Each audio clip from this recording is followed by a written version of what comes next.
Every day at Longbourn was now a day of anxiety, but the most anxious part of each was when the post was expected. The arrival of letters was the grand object of every morning's impatience.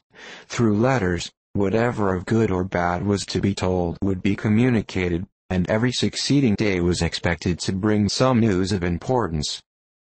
But before they heard again from Mr. Gardiner, a letter arrived for their father, from a different quarter, from Mr. Collins, which, as Jane had received directions to open all that came for him in his absence, she accordingly read, and Elizabeth, who knew what curiosities his letters always were, looked over her, and read it likewise.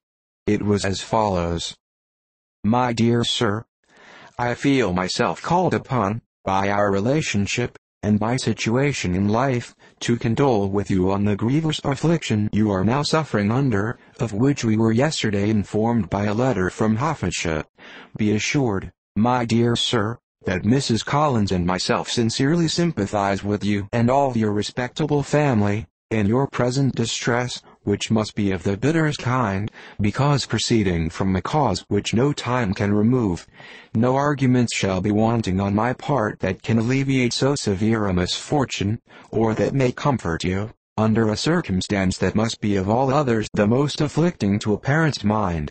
The death of your daughter would have been a blessing in comparison of this, and it is the more to be lamented, because there is reason to suppose, as my dear Charlotte informs me, that this licentiousness of behavior in your daughter has proceeded from a faulty degree of indulgence, though, at the same time, for the consolation of yourself and Mrs. Bennet, I am inclined to think that her own disposition must be naturally bad, or she could not be guilty of such an enormity, at so early an age.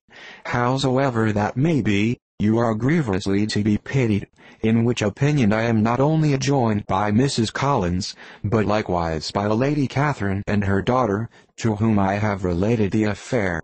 They agree with me in apprehending that this false step in one daughter will be injurious to the fortunes of all the others. For who, as Lady Catherine herself condescendingly says, will connect themselves with such a family?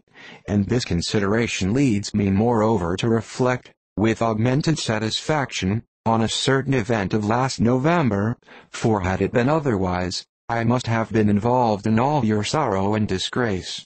Let me then advise you, dear sir, to console yourself as much as possible, to throw off your unworthy child from your affection forever, and leave her to reap the fruits of her own heinous offense. I am, dear sir, etc., etc.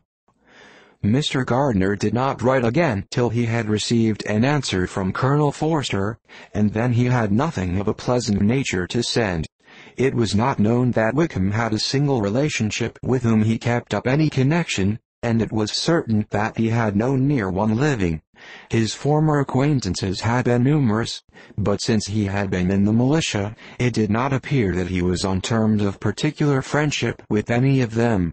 There was no one, therefore, who could be pointed out as likely to give any news of him, and in the wretched state of his own finances, there was a very powerful motive for secrecy, in addition to his fear of discovery by Lydia's relations, for it had just transpired that he had left gaming debts behind him to a very considerable amount.